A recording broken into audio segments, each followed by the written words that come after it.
நம்ம ருத்ராஜ் சிஎஸ்கே பயிற்சி ஆட்டத்தில் இதுவரைக்கும் அவர் ட்ரை பண்ணாத ஒரு புதிய ஷாட்டை ட்ரை பண்ணி அதில் வெற்றியும் வந்து அடைஞ்சிருக்காரு. அது என்ன ஷாட்டு, சிஎஸ்கேயோட பயிற்சி ஆட்டம் எப்படி போயிட்டுருக்கு, வீரர்கள் என்னென்ன சம்பவங்களை வந்து பண்ணிட்டுருக்காங்க, இப்போதைக்கு எந்த வீரர்கள்லாம் அதிக நேரத்தில் வந்து பயிற்சியில் ஈடுபடுறாங்க, இதை பற்றின ஒரு ஃபுல் டீட்டெயிலை பற்றியும் 2026 ஐபிஎல் ஷெடியூல் எப்போ ரிலீஸ் ஆக போகுது அப்படிங்கிறத பற்றின ஒரு கன்ஃபார்மான டேட் வந்து கிடச்சிருக்கு. இது மட்டும் இல்லை, முதல் மேட்ச்சு அது மட்டும் இல்லாமல் ஃபைனல் எங்கே நடக்க போகுது அப்படிங்கிறத பற்றின ஒரு லேட்டஸ்டான அப்டேட்டும் வந்து கிடச்சிருக்கு. இதை பற்றி இந்த வீடியோவில் பார்த்துடலாம்.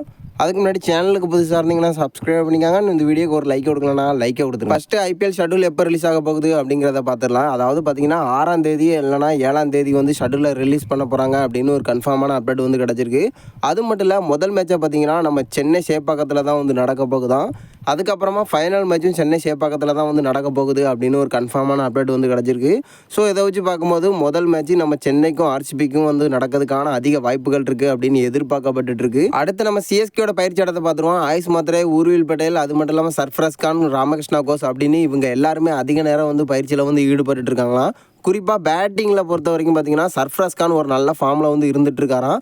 ஸோ இப்போதைக்கு இவருக்கான பிளேயிங் 11 வாய்ப்பு வந்து கிடைக்குமா அப்படின்னு எதிர்பார்க்கப்பட்டு இருக்கு.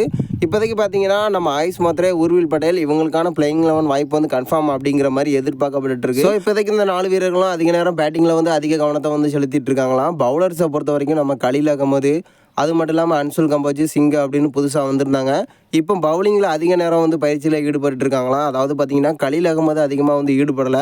மற்றபடி அன்சுல் கம்போஜாக இருக்கட்டும், நம்ம சிங்காக இருக்கட்டும், 2 பேருமே அதிக நேரமாக வந்து வலைப்பயிற்சியில் ஈடுபட்டிருக்காங்க. குறிப்பாக பார்த்தீங்கன்னா அன்சுல் கம்போஜ் அதிக நேரம் வந்து ஃபீல்டிங்கில் வந்து ஈடுபட்டிருக்கதா வந்து சொல்லியிருக்காங்க. அந்த வீடியோவில் கூட வந்து பார்த்துருந்தோம். ஸோ இப்போதைக்கு பவுலர் சார்பாக இவங்க நல்ல சம்பவங்களை வந்து பண்ணிட்டு இருக்காங்க. பேட்டிங்கில் பார்த்தீங்கன்னா நம்ம ருத்து ஒரு புதிய ஷாட்டை வந்து ட்ரை பண்ணியிருந்ததா சொல்லியிருந்தோம். அந்த ஷாட்டை கூட எடுத்துகிட்டு வந்திருக்கேன், நீங்களே பாருங்கள். இந்த ஷாட் தான் நம்ம ருத்துவோட புதிய ஷாட்டு. புதுசாக வந்து ட்ரை பண்ணி அதில் வெற்றியும் வந்து அடைஞ்சிருக்காரு. ஸோ இப்போதைக்கு சிஎஸ்கே வீரர்கள் ப்ராக்டிஸில் தரமான பல சம்பவங்களை வந்து பண்ணிட்டு இருக்காங்க. நம்ம சிஎஸ்கேயோட பிளேயிங் 11 எப்படி இருக்கும் அப்படிங்கிற ஒரு மிகப்பெரிய எதிர்பார்ப்பில் வந்து போயிட்டுருக்கோம். எல்லா வீரர்களுமே ஒரு நல்ல ஃபார்மில் இருக்கிறதுனால சிஎஸ்கேயோட பிளேயிங் 11 நிறைய மாற்றம் வர்றதுக்கான அதிக வாய்ப்புகள் இருக்குது. ஸோ எனக்கு தெரிஞ்சு நிறைய மாற்றங்களை வந்து 2026 எதிர்பார்க்கலாம் அப்படின்னு தான் நான் நினைக்கிறேன். நீங்கள் என்ன நினைக்கிறீங்க? நம்ம ருத்துவோட புதிய ஷாட்டாக இருக்கட்டும், சிஎஸ்கே வீரர்கள் ஒரு தீவிரமான பயிற்சி, முதல் மேட்ச் சென்னையில் வந்து நடந்தால் என்னென்ன சம்பவங்களை பண்ண முடியும் சிஎஸ்கேல அப்படிங்கிறத மறக்காமல் நம்மளோட கமெண்ட் பாக்ஸில் தெரிவிச்சிருங்க.